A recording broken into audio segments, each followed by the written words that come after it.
Illinois is called the Prairie State because for thousands of years, vast expanses of Native American prairie covered our state. With settlement, development, and agricultural use, most of that habitat has been wiped out. Right now, only 0.1% of prairie remains in the state of Illinois. The benefits of a restored prairie are great. Improved water quality and flood control, because of the extensive root systems that prairie plants has, which filter, absorb, and hold stormwater on site, eliminating or at least reducing flooding. Prairies also can increase your property value. Studies show that an estimated about 5% increase in property value of your home if you have a prairie close by. A study from 1993 by the Illinois State Water Survey estimated the value of open space for floodplain storage, including wastewater reclamation and aquifer recharge, as more than $52,000 per acre in the Chicago region, or for our size prairie, about $234,000. Not to mention the incredible value to wildlife, habitat, and biodiversity. Prairies enhance the recreation and the natural experience for residents in Prospect Heights. And lastly, it does reduce maintenance costs for ComEd. In any type of ecological restoration, you need to understand the land use history of the site. So this area was in agricultural use. This 4.5 acres was in agricultural use for decades, followed by ComEd right-of-way use. On December 7th, 30 volunteers gathered to put down 80 pounds of seed over the 4.5 acres. Now, why was it so important to understand what we had beforehand?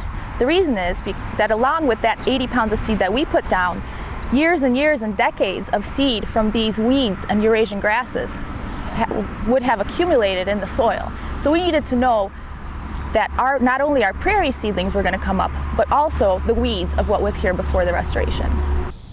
What we very quickly discovered was that there was different conditions throughout these 4.5 acres that affected the results. For instance, I am standing here in a 1/2 acre that we lovingly call Marcia's Prairie. In this area, the site was mowed every week or two for the last 30 years.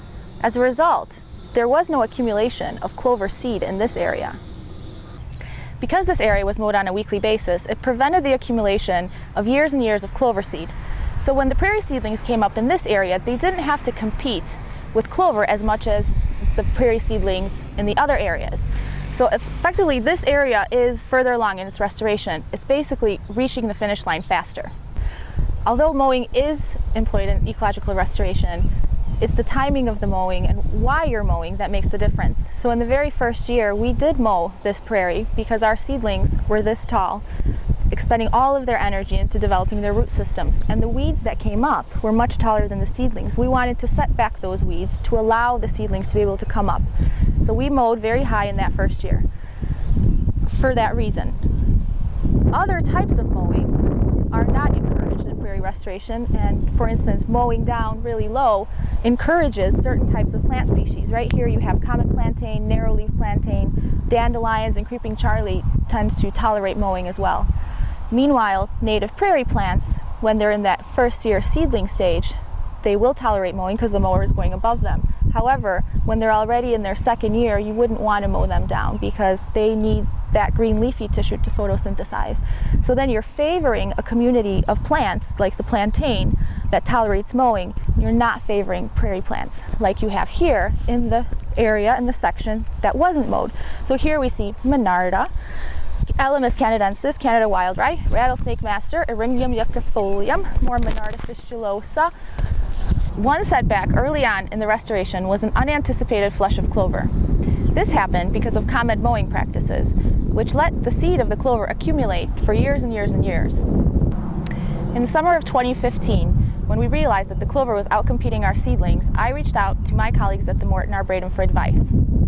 It was advised to me to use a selective herbicide called Transline that effectively removes legumes, so plants in the pea family, and some other species of plants, but it doesn't eliminate everything. So grasses would survive, and other species of the prairie plants that we seeded would survive.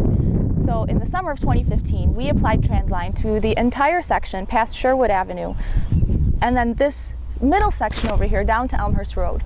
We left the sides of clover as an experimental test patch. In December of 2015, we also had seed generously donated to us from Fermilab Natural Areas The prairie seed mix that they gave us was combined with 40 pounds of seed that our volunteers collected and was reseeded over 2 acres of the site.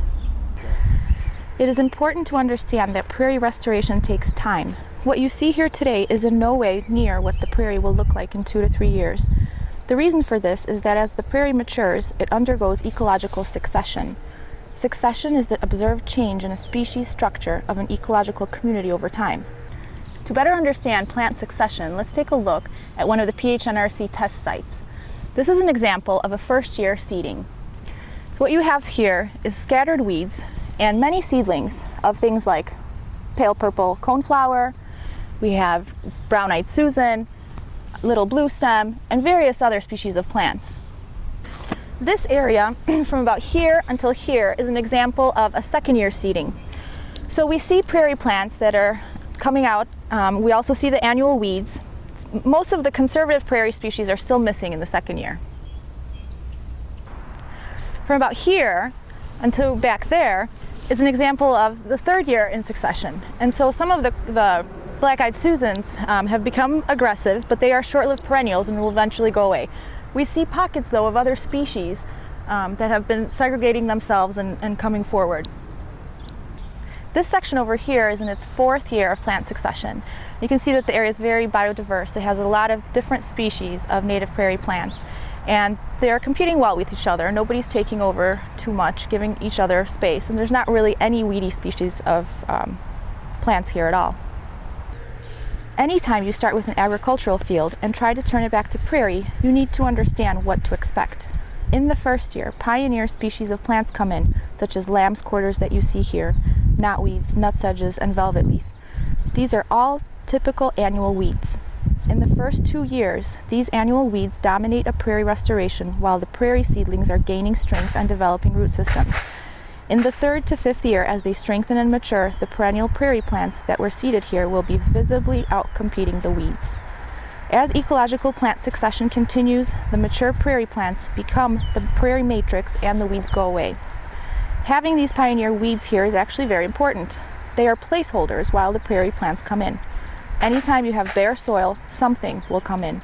We want these weeds to be here instead of something much worse, like invasive plants such as teasel and Canada thistle. We employ various management techniques to encourage the process of succession, in other words, so the prairie can get to the finish line faster. There are many management techniques that we use as we actively manage this prairie, such as spot application of herbicide to invasive plants, or large patches of non-native grasses, pulling, brush cutting, and planting plugs of native plants. Our methods are always consistent with best management practices and the techniques of integrated pest management. We rely heavily on scientific literature and proven management techniques. We also have the support of numerous ecologists and biologists within the conservation community, namely the Morton Arboretum, Fermilab Natural Areas, and the Forest Preserve District of Cook County. We have direct communication with ComEd at all times and update the senior environmental specialists on a regular basis. It is important to note that the principles of restoration and natural areas management are completely different than gardening or landscaping. With natural areas management, it is important to employ management techniques using the right resources at the right time. Invasive plants have their own timetables for management, but in all cases, you want to limit their spread. As these natural areas mature, as plant competition and ecological succession favors native species, and as invasives are actively controlled, the end result will be beautiful, sustainable, biodiverse wildlife corridors that bring the residents of Prospect Heights closer to nature. Fast forward 3 years to 2019, and today you will see a robust prairie in its 5th year of restoration, comprised of over 90 species of Native American plants. The prairie features a walking path that permits public access into the very heart of the site and allows residents to completely immerse themselves in nature. Anyone can view firsthand the abundance of pollinators, caterpillars, and birds, and their unique interdependence with the plants. By now, many know about the plight of the monarchs. Our prairie has thousands of milkweed stems, and the results are staggering. Dozens of monarch butterflies are seen with each survey. As monarch butterfly caterpillars can only feed on milkweed, we are already seeing some of the other thousands of moth, butterfly, and insect species that are dependent on their particular plant that they have evolved with.